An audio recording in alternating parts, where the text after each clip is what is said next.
going on? It's TriForce. Welcome to the control room. I'm here in Jamaica and I have the demo of Puyo Tetris. So I was trying out the demo today to kind of get a better understanding of the game and whatnot. And as you can see, the game has a versus mode, swap.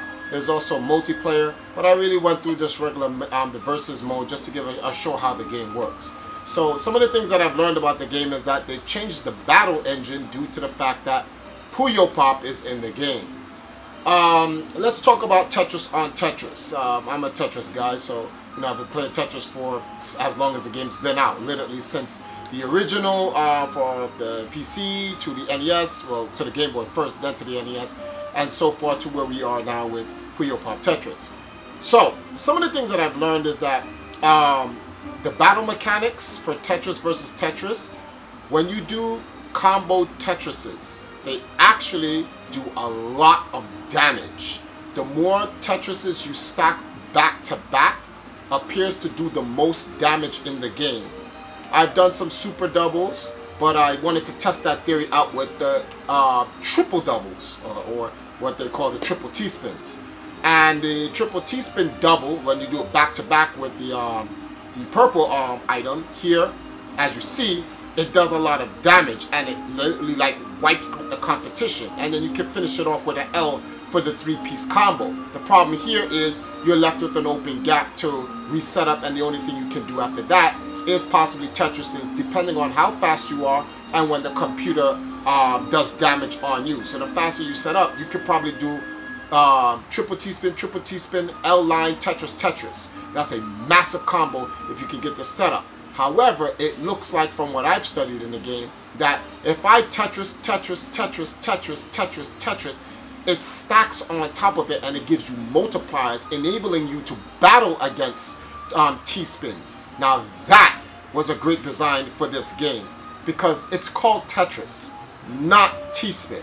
So if anything should have the most power in the game, it would be Tetris. So I tried that out. And when you look at the comparison and the difference between the Tetris multipliers versus the triple T-spin combo, they both, it depends on which one you are. So it gives the game gives you a feel for those who like to play the game traditionally with building Tetrises quickly and breaking them down, versus those who like the T-spin option. So whether you want to do super doubles or triple T-spin or just regular T-spins, it's all there for you. And each of them have the particular mechanic set up for you in the game that fits your playstyle in Tetris. Now, here's another thing that I found out about the game. The equalizer. And the equalizer in the game is the one part I've always liked about Tetris. Combos. Combos are a very important part of Tetris because it allows you to literally stall damage to you. The more combos you do, the better your multiplier, and it counters the your opponent directly. It fights off the Puyo engine, it fights off the T-spin engine, it fights off the Tetris engine.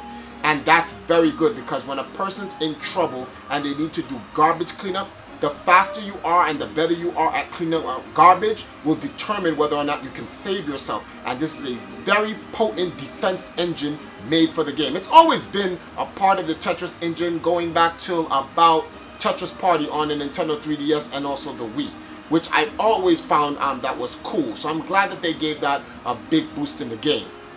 Last but not least, let's take a look at what the actual properties of the triple T-spins or the T-spins, the Tetris, and the combos does to the Puyo engine. Now, the Puyo engine is very resilient when it comes to these properties in the game. I've done triple T-spin combo and it didn't even kill the Puyo. All three of them were still in the game. But I found out that Tetrises do a little bit more damage, but it's not as effective. What hurts the Puyo engine is actually combos and your standard lines. Comboing 3 lines, doubles, triple Tetrises, and standard lines is what really affects the Puyo engine. So you can't mold on the Puyo engine the way you want to. It doesn't work that way in this game. You have to make a combination. And this is all based on my 5 or 10 minutes of demo in the game, as you can see here. This is my first time demoing the game for you guys, so this is what I've observed in the engine. I'm going to be downloading the game, and I should have the full game in the next day or so. and I'm going to be playing some more. And as I learn more, you guys can catch me on my streams when I stream the game, and we can go through learning the ins and out of Puyo Puyo Tetris. So thank you guys for tuning into this tutorial of the Puyo Puyo Tetris demo. I look forward to seeing you guys on my live streams when I'm doing more of the games. Later.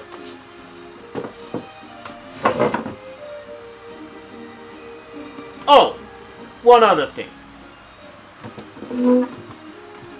So a lot of people have been complaining about their Switch screens being scratched. So, and I've looked at a lot of, options of how people dealt with the situation. But there was one glaring way to stop the scratches. So, I know you guys have been wondering, what is that in front of the TriForce's Nintendo Switch? So, when I picked up the Nintendo Switch, it came with a soft cloth, which just so happens to be the size of your screen.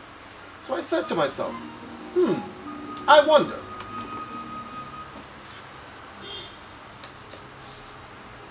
So I took the soft cloth, and I put the soft cloth down into the Switch in the front, face down, and then I simply said, okay, let me take my Switch and see what happens when I put it down here.